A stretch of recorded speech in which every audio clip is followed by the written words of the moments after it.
I'm just going to go straight into recording. Okay. All right. Let's look at this. This episode. This is the one I was excited to talk about, honestly. Out of all of them, this is the one I'm most excited to see. Let's do this. Okay. Recording in 3, 2. When the spawn meets world. When the spawn meets world. What up, bruh? What up, bruh? And welcome to Bruh Meets World. When the spawn meets world. Your Boy Meets World Fancast. This is episode 53. I'm Ceej. And I'm Tony Curtis. This episode. I have a lot to say. I think that this episode is the most relevant. 100%.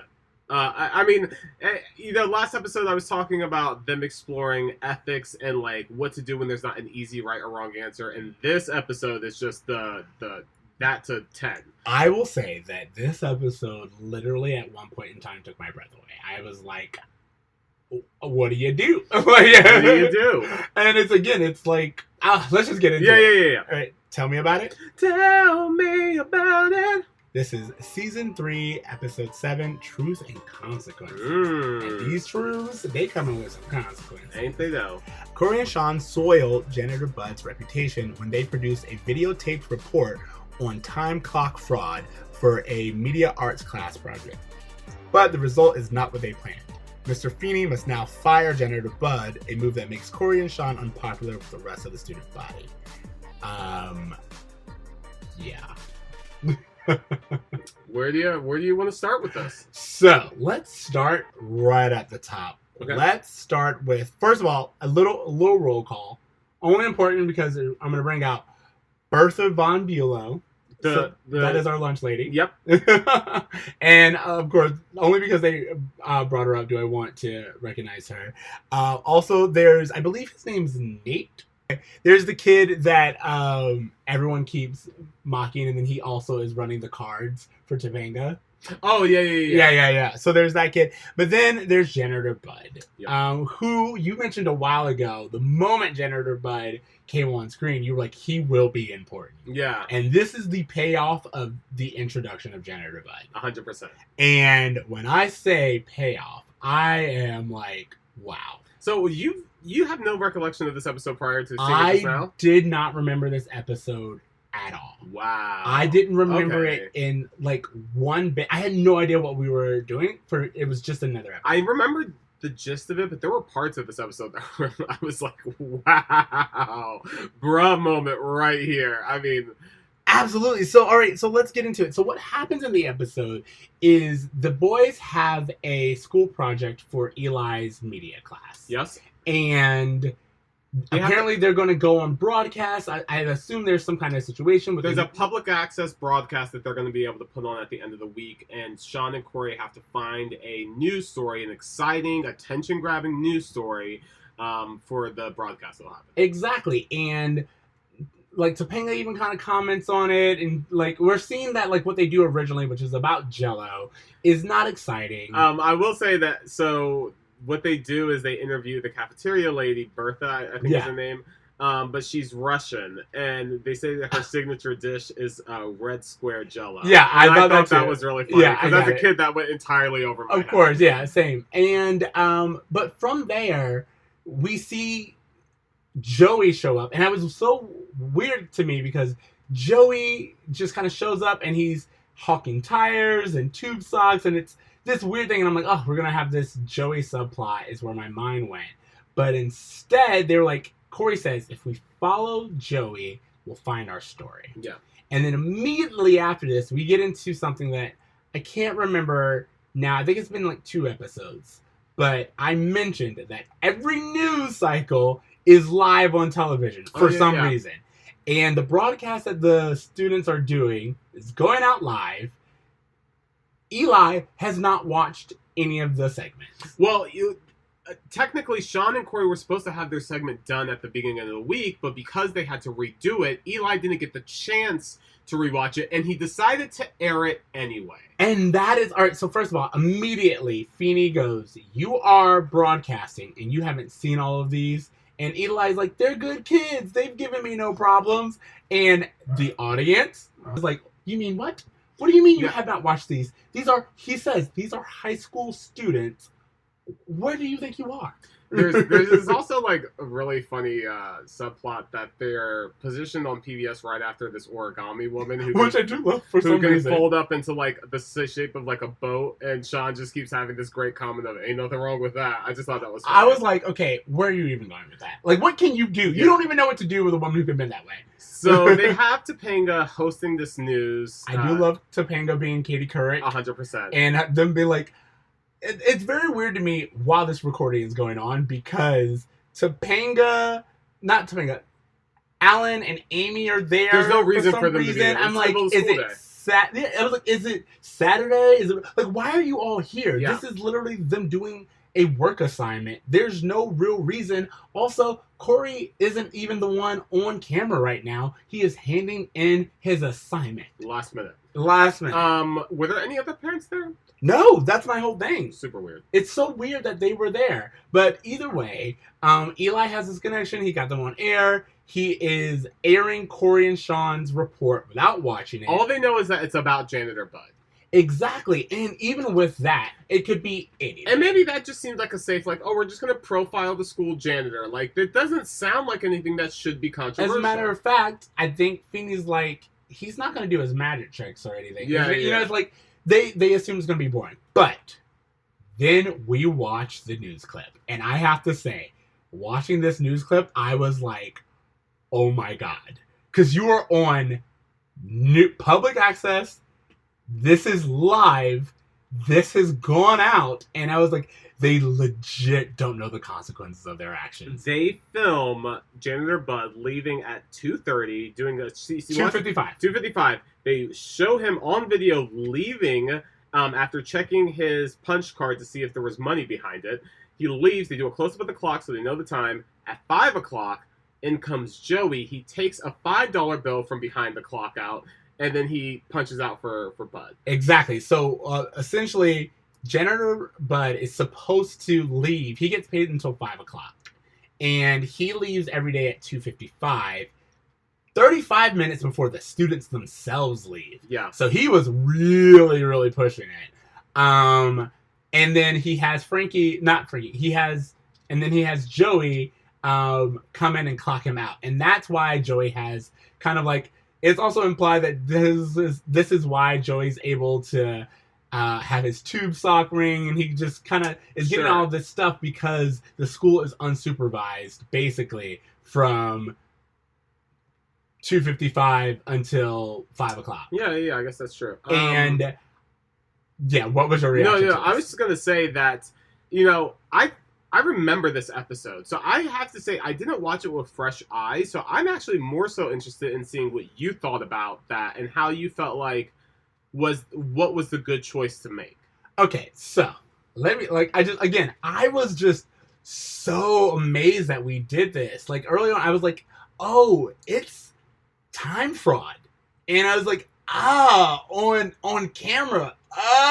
Aired to the city in the school board. To the city. And then there's like, I just immediately was like, Feeney has no choice. Yeah.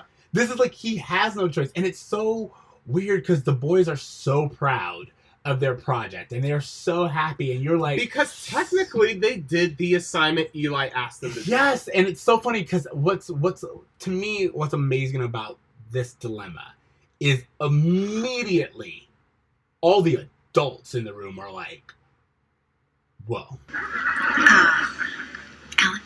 Alan? Well, Cora, was this all true?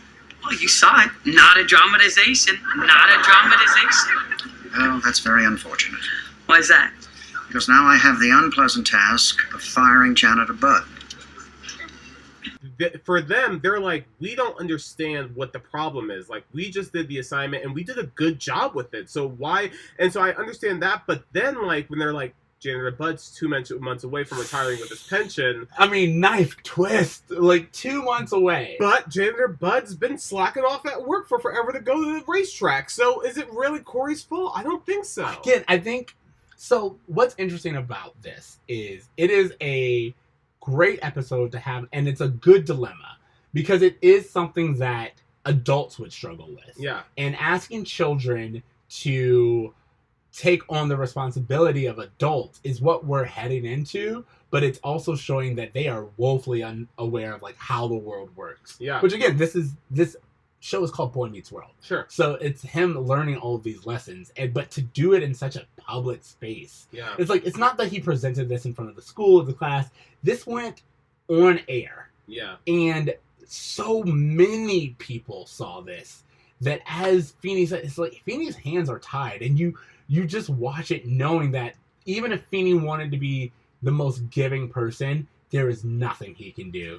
Because it's, again, for me, I was like, oh, the students leave at 3:30 and he left at 2:55. Not great, but still kind of, no, dude, you got paid till 5. Yeah. Ugh, that's hard to ignore. You know what I mean? Well, and I also like that when Corey did go to his parents, even they had conflicting advice. Yes. Even one parent thought one thing was right, the other like Alan thought it was okay, Amy didn't think it was okay, and so I just thought I kind of wish we would have saw that a little bit more with like Turner and Eli too, them not really agreeing and them really kind of playing off the fact that like no one knows what the right thing to do in that scenario. Well, I will say that I like the way the adults are handled in this episode because the real moral of the story that we get to in our Feeding Tommy is for Eli, and Eli's like, hey, they're treating Corey terribly. He's just a kid.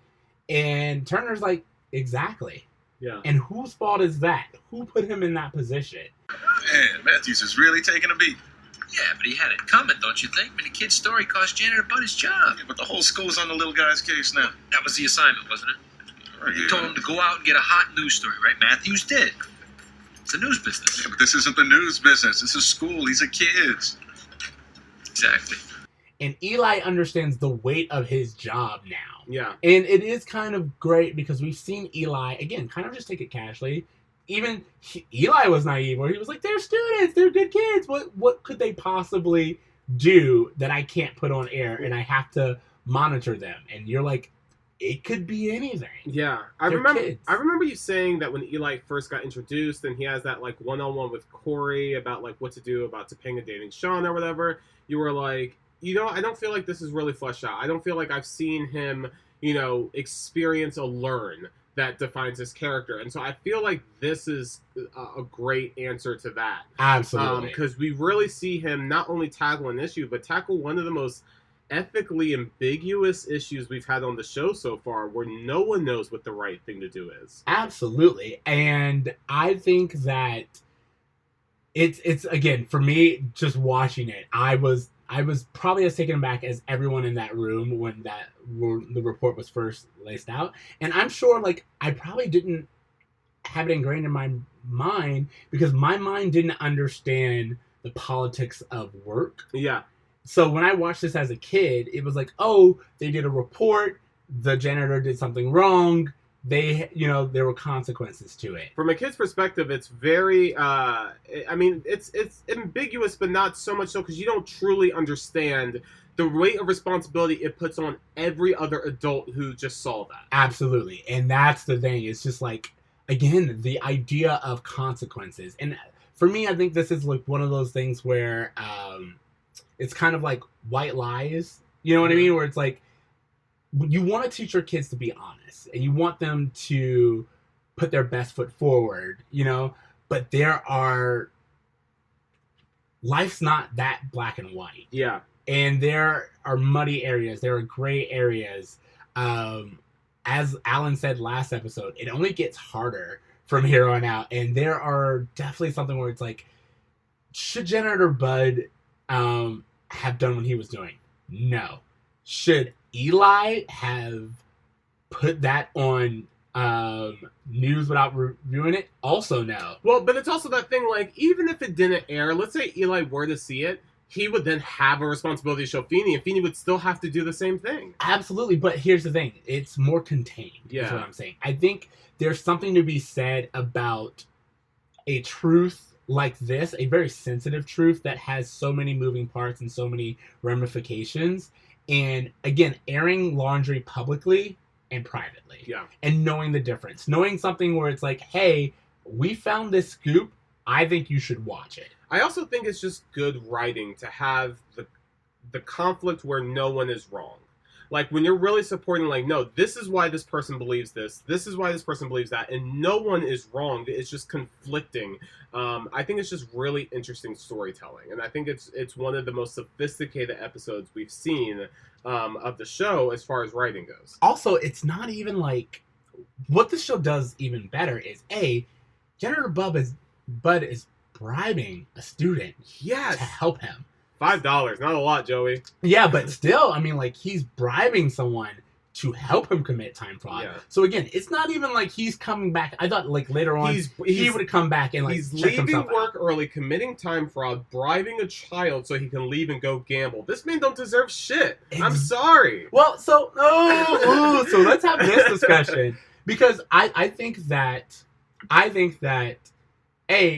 including Joey in on it is definitely wrong. Also, what I like about this episode is when Joey comes in and he's like, "Do you know where that man goes?" Now, it's a very way that you're like, Corey assumes, the audience assumes, we're assuming we're going to get this sob story. We're going to get that guy goes to feed the homeless every afternoon.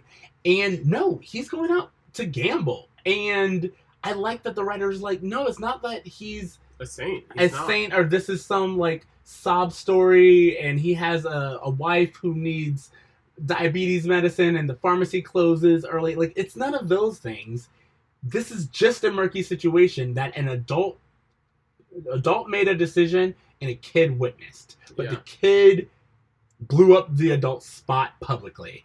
And as other adults, there are consequences to all of that. You're Corey. What do you do in this scenario? All right, so actually, before we even get into that, I wanted to know, what's your position on this? Because it seems like you're like Janitor Bud being fired, good, done. I understand that it's not just him being fired. It's the idea that his entire retirement will be taken away from him. Like, his entire livelihood will be taken. His pension. So, like, for that, I can understand why it's such a heavier decision to make. But at the same time, I think that if Janitor Bud was Janitor Andre, that same sympathy wouldn't be shown. So for that reason, I'm like, nah. So you're not sympathetic because if he was black, the sympathy shouldn't be. I don't think the sympathy would be the same if he were, a person of color. I don't. See, I disagree, and I think that's because the story of Janitor Bud is that it's not just that he's 2 months away, it's that he has been a staple of the school. He establishes that him and Feeney have a history. Not the life-saving part, but he's been there. Yeah. He's probably, if you have a pension, you've been at this school for a while. So you think you would protect him? Well, I'm not saying that. What I'm saying is that, in my mind, this was someone who probably, in all honesty, spent years being A1, and he has 2 months left. It's kind of like someone who put in their 2 weeks notice. Yeah, your mind's kind of checked out. And do I think it's right? No. Do I think that it deserves all the time that he has spent being the janitor at this school, and as he said, having ammonia in his blood, literally? Yeah. I think that to negate all of that would be reckless, in my mind. Now, I'm not saying that he wasn't reckless by putting it on the line, but I just think that I'm looking at someone who literally is in their 2 weeks notice. Well, I think we also saw the strength and the importance of Feeney, because Feeney had an impossible situation that he found a solution for by hiring Janitor Bud to be his assistant, which is something we saw at the beginning of the episode. It was a callback. It wasn't this thing that came out of nowhere. Feeney's auditioning assistants, and the fact that he was able to make a few phone calls, I'm assuming, to get Bud this position just for the 2 months. Yeah. I think it just shows the genius, which is Mr. Feeney.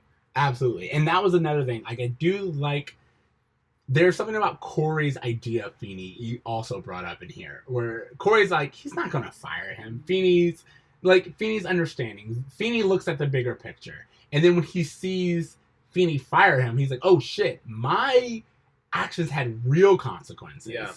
And then same thing when Eli and Corey go into Feeney's office, and Feeney's like, "Look, you broadcast this in front of the entire school board.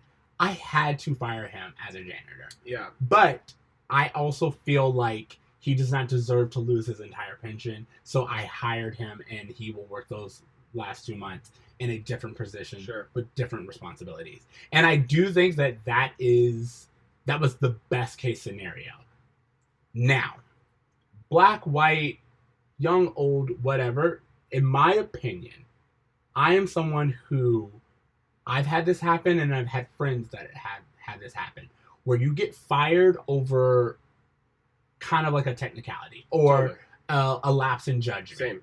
And it's always hard because as a professional, I do go back to, it was against the rules. I'm not saying that you don't deserve sympathy.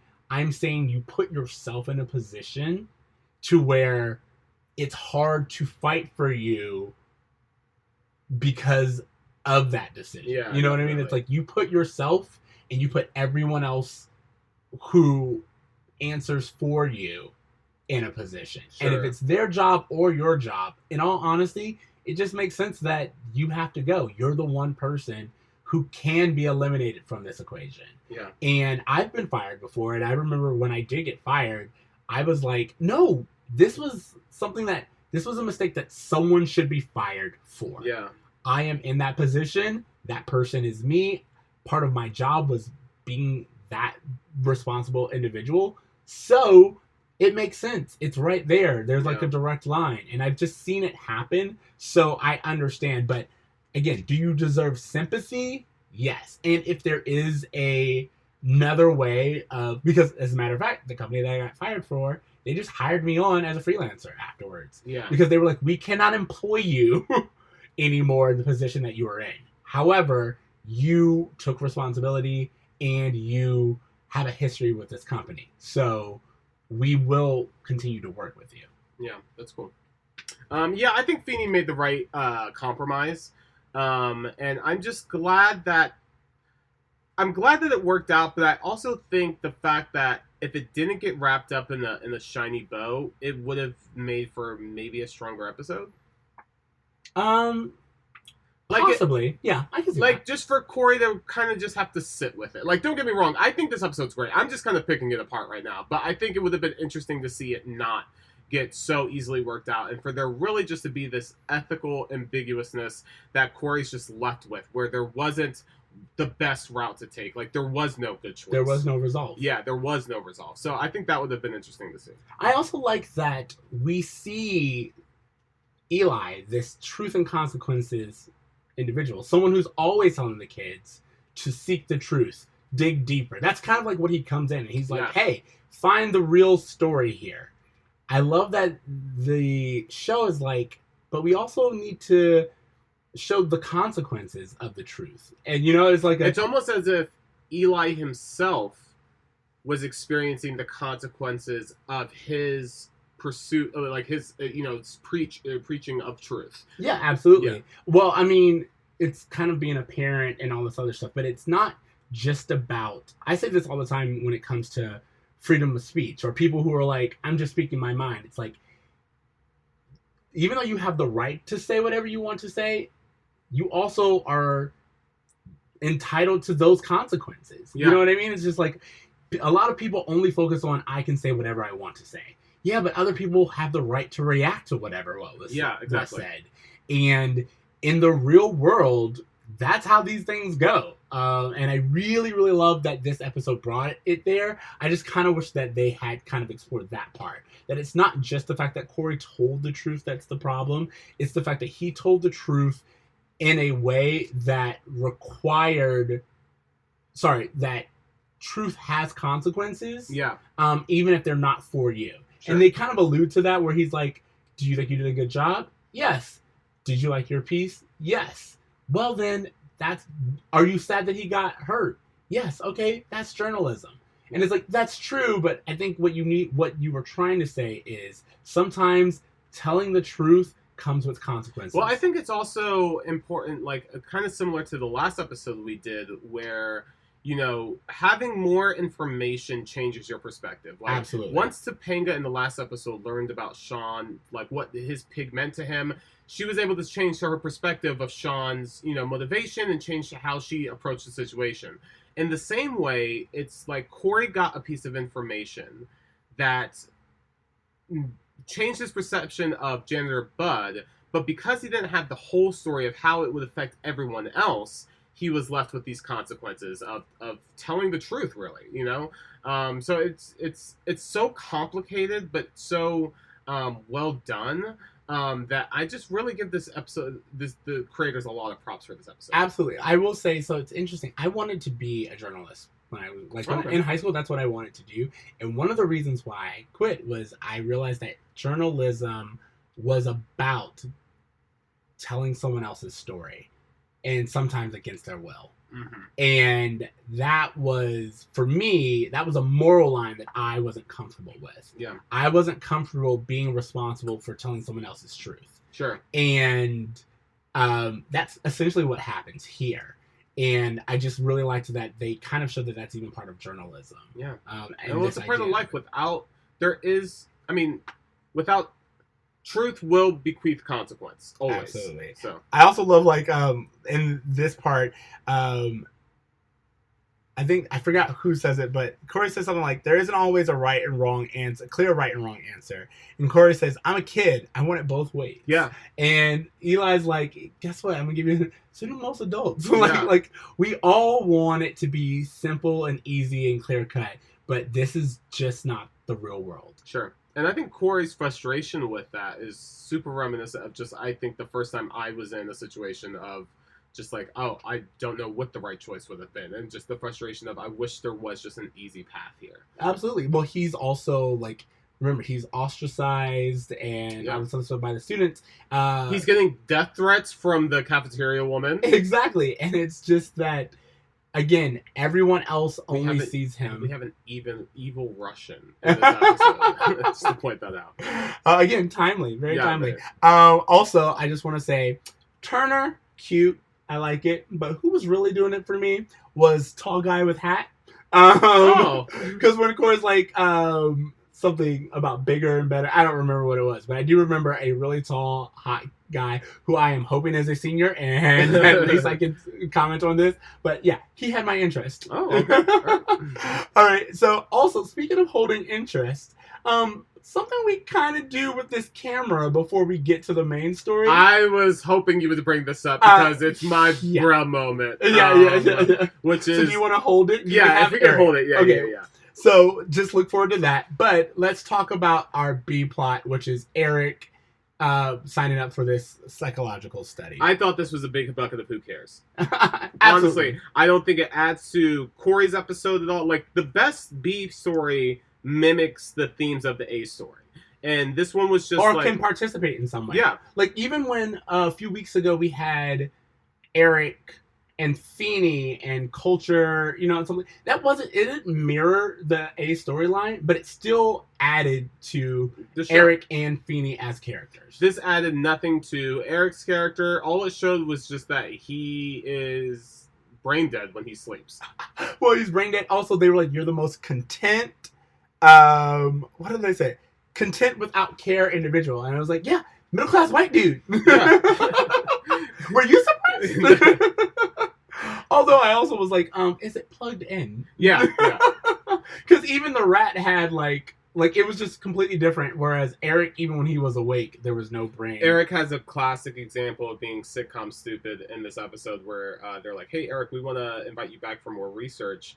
And he's like, well, I take my rate that you're paying me today, cut it in half, then double it. Yeah. And I was just like, oh my God, this is the stupidest shit. Absolutely. Also, they just, even with this B storyline, they seem to put in half effort. The set is just Turner's classroom with a sign on the door that says neurological study. Yeah. They don't really explain what she's doing there. Why are you at a high school? Yeah, it's interesting that they can build a chem lab for like 2 seconds for an episode, but they can't build a nurse room. Like, yeah, what is this? Again, or have Eric do it off campus.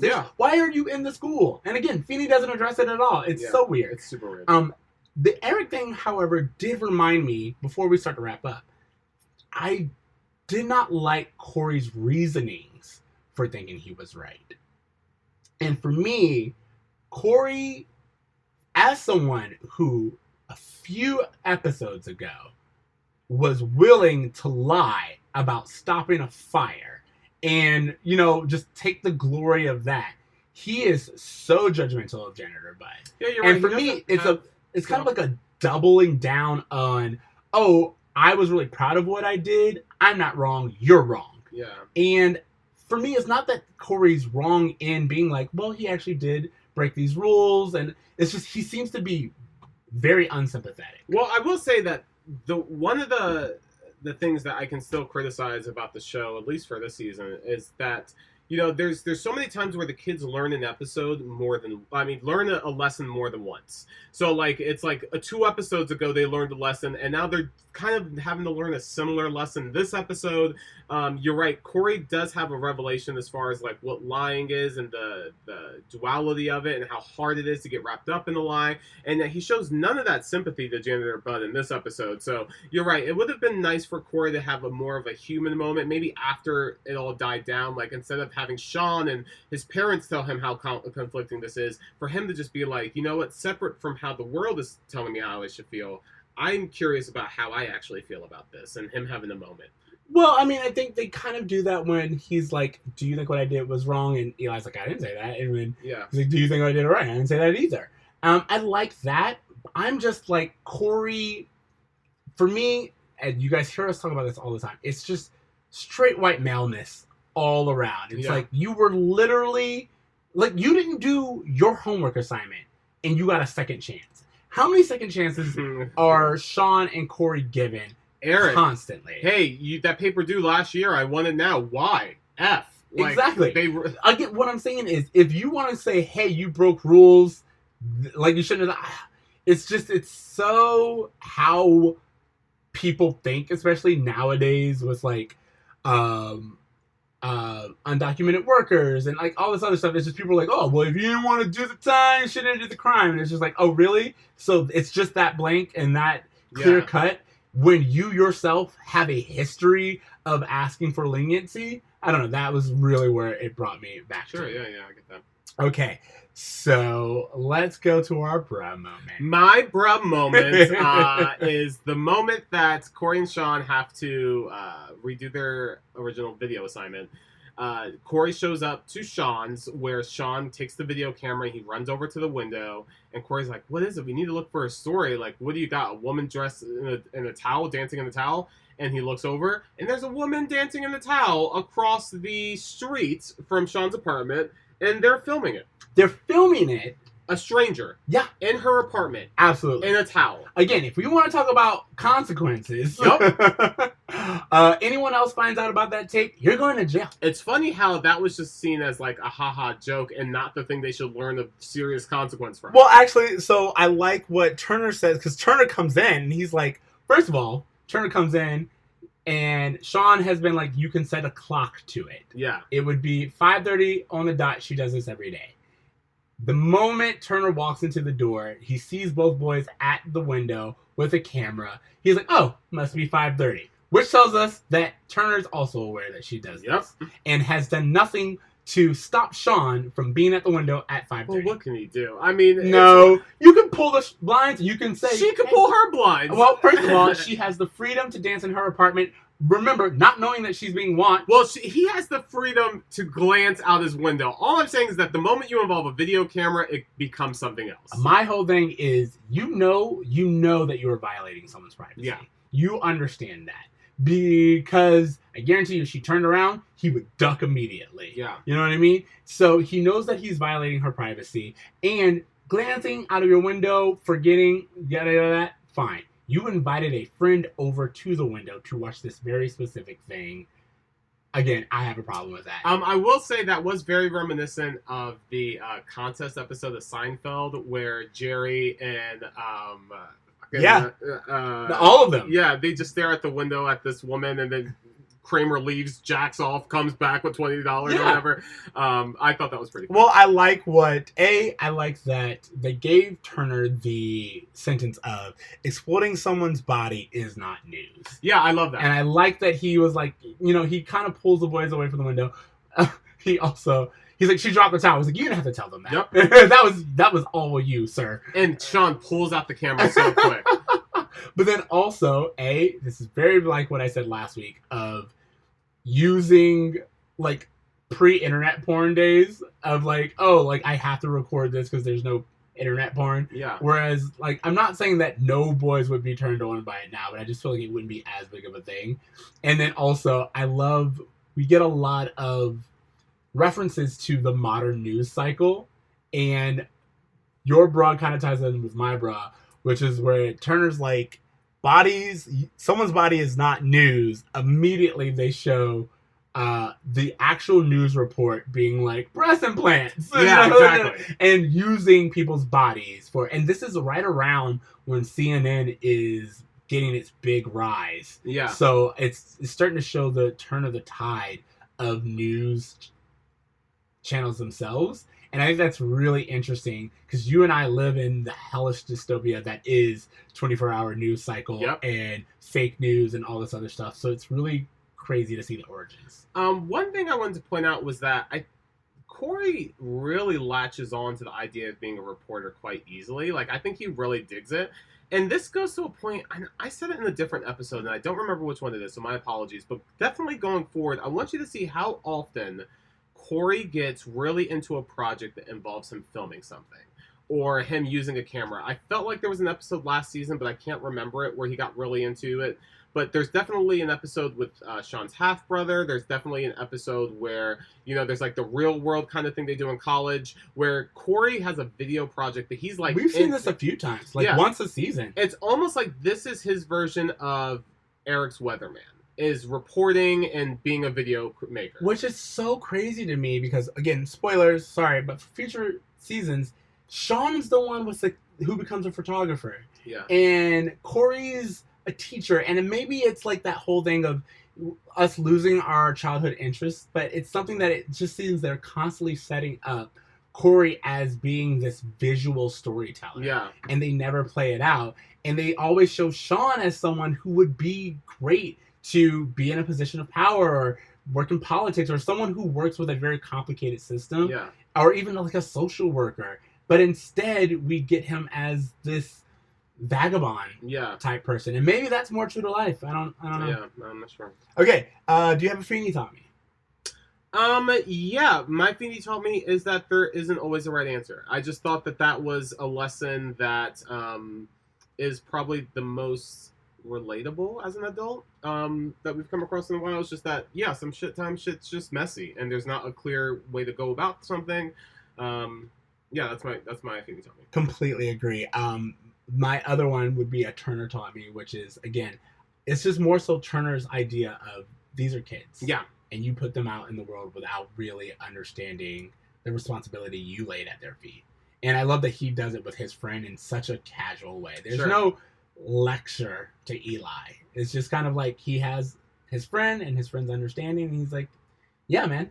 Okay, so what grade are you giving this episode? I'm giving it an A. While I found the B storyline to be pointless, I thought the A storyline was strong enough. It was complex enough. I think it's some of the best storytelling we've seen on the show. And so I even though the B storyline, like I said, is so pointless and useless, the A story makes it up for me. So I say A. Absolutely. I'm with you. A storyline. This is a solid episode. I literally, when you bring in something like time theft into a kid's show and moral ambiguity, I'm like, and you do it in a way that's just perfectly done for 90s television, I'm here for it. Yeah, definitely. Absolutely. Okay, homework. I have to be honest, I don't know how many people will want to pursue my homework for this week, but I've been listening to 70s pop music ever since watching the movie Now and Then on Netflix or whatever, and so my homework is going to be the Partridge Family's greatest hits. Oh my god. I know this is kind of random, but the Partridge Family to me is one of those shows that I used to watch on like Pax. I'm like, Yeah, I used to watch those it too. rerun shows, like when we were really, really young, the shows that were on syndication were all the like ABC family shows from the 70s. You had Three's Company and Brady Bunch, and I Dream of Jeannie, Bewitched, Happy Bonanza. These were the shows that were on when we were like kids. Yep. And there was something about the Partridge Family where I got really interested in the idea of it, and I think there was like a made-for-TV movie about it that I saw. But I just think the music is actually like they genuinely have some bops. And so if you're looking over the Partridge Family discography, I know this is so fucking random, guys, but Meet Me Halfway, I Woke Up in Love This Morning. Somebody Who Wants to Be Somebody. I don't know. These are great songs that I think deserve a second look. So if you're on Spotify, if you're on a streaming service, I definitely wouldn't say buy this shit. But definitely take a listen. Absolutely. That's actually really great. I like that soda pop music is pretty much, I think that's like the foundation of the pop we have now. Yeah. And it's very catchy. It's very good. I feel like you and I always watched it in its element, or we heard it like in a movie or something that signaled a good carefree time. Yeah. And I have such associations with that. Like, the Monkees. Totally. And, like it's really good music. The also, Monkees, who make an appearance in the future episode of Boy Meets World. Absolutely, bringing it back around. Also, Archie and the band have that Sugar song. Yeah. And again, it's a bop. It's all bop. Yeah. So yeah, right, I like it. All right, so I'm gonna change tone a little bit. My homework this week is season 7 of Orange Is the New Black. Oh yeah. And I chose it specifically because this episode, as I pointed out earlier, Corey is kind of very self-assured and of his being right.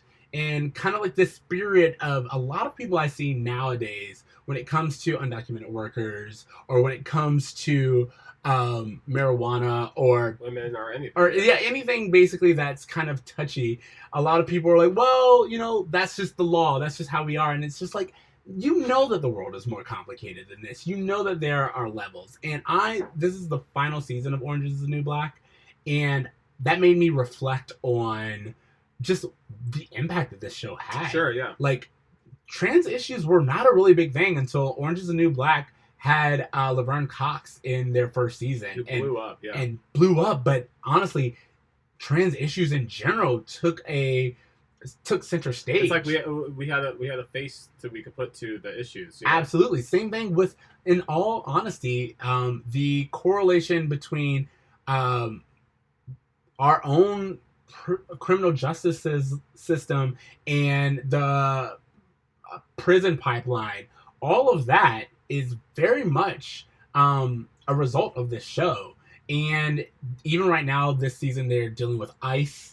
And you see a lot of people use the whole, well, they shouldn't have come into this country and they shouldn't have done this, like it's black and white. Yeah. But it's really crazy because some people who thought they were born in this country weren't. And other people come for various reasons. Yeah. And also you just see a lot of people who are American do worse things than cross a made up line. And all like for their families, and everyone has a story. And I just thought that it kind of this homework assignment kind of mirrors the theory of this episode, which is that not everything is black and white. The world itself is very complicated, and we should give that the weight that it deserves.